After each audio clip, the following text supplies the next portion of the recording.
छठे इमाम से पूछा गया, मौला से पूछा गया। अब बहुत तवील रिवायत है, कुछ पेश कर देता हूं, अब चूंकि बात आ गई।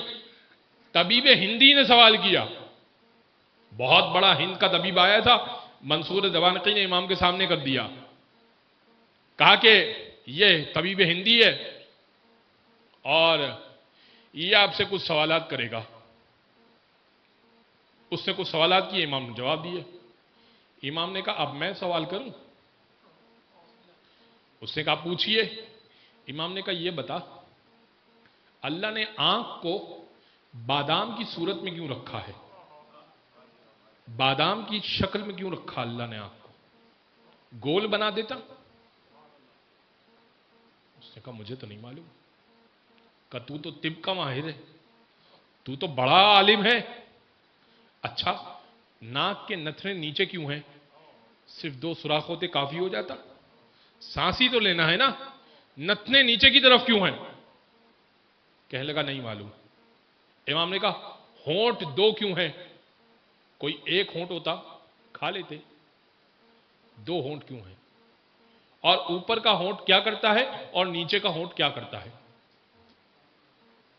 उसने कहा मुझे नहीं मालूम। इमाम ने कहा अच्छा, आगे के दांत चपटे क्यों हैं, दाएं बाएं नोकीले दांत क्यों हैं और दाढ़ें मोटी क्यों हैं? उसने कहा मुझे नहीं मालूम। इमाम ने कहा अच्छा, मर्दों के दाढ़ी क्यों आती है, औरतों की दाढ़ी क्यों नहीं आती? कहने लगा नहीं मालूम। इमाम ने कहा अच्छा, हर जगह अल्लाह ने बाल रखे पूरे जिस्म पर, हथेली पर बाल क्यों नहीं है? भाई पूरे जिस्म पर ही बाल है ना, इस पुष्प पर भी बाल है, छोटे मोटे बाल तो है ही ना पुष्प पर भी, हथेली पर बाल क्यों नहीं है? चेहरे पे भी बाल आ जाते हैं। कहने लगा नहीं मालूम। इमाम ने कहा यह बता, घुटने आगे की तरफ क्यों मुड़ते हैं, पीछे की तरफ क्यों नहीं मुड़ते? भाई तू तो तिब का माहिर है, बता।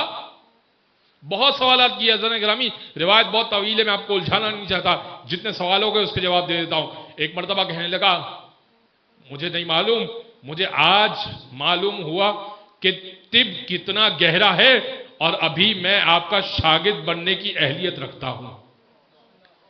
उसने कहा फर्जंद रसूल तो ना कहता था।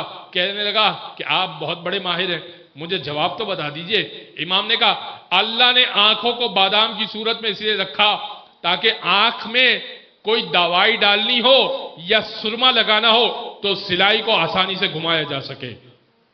अगर गोल लगता तो दवाई को फिराया ना जा सकता। फरमाया कि अल्लाह ने होंठ नाक के नथनों को नीचे की जानिब इसलिए रखा कि जब भी तुझे आलाइश साफ करनी हो तो आसानी से साफ करता रहे। अगर 2 सुराख होते तो आलाइश मुंह पर लगी रह जाती, आलाइश मुंह पे लगी रह जाती ना, वो आसानी से तू साफ कर सकता है।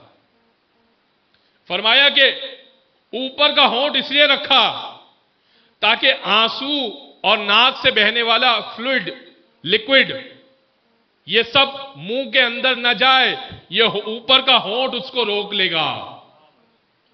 और नीचे का होंठ इसलिए रखा, अगर सिर्फ ऊपर का होंठ होता तो गिजा को कैसे खाता?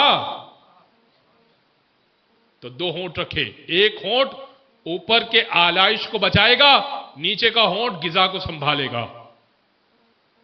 इमाम ने कहा और फिर अल्लाह ने 2 होंठ रखे ताकि खूबसूरती बरकरार रहे। फरमाया कि आगे के दांत को चपटा इसलिए रखा कि सबसे पहले तो गिजा को काट लेता है, फिर गिजा के सख्ती से जकड़ता है और फिर गिजा के टुकड़े टुकड़े करता है। लिहाजा आसपास के जो दांत नोकीले हैं ना, वो गिजा को संभालने में काम देते हैं, और जो दाढ़ें मजबूत और मोटी है ना, वो गिजा को बारीक पीसने में काम देती है। फरमाया मर्द की दाढ़ी इसलिए आती है कि मर्द और औरत में जाहिरी फर्क कैसे पता चलेगा? दाढ़ी से इंसान पता चलता है कि ये मर्द है, ये औरत है। फरमाया कि घुटने आगे की तरफ इसलिए मुड़ते हैं कि अगर पीछे की तरफ मुड़ेंगे तो चलेगा कैसे, जैसे ही चलना चाहेगा तो गिर जाएगा।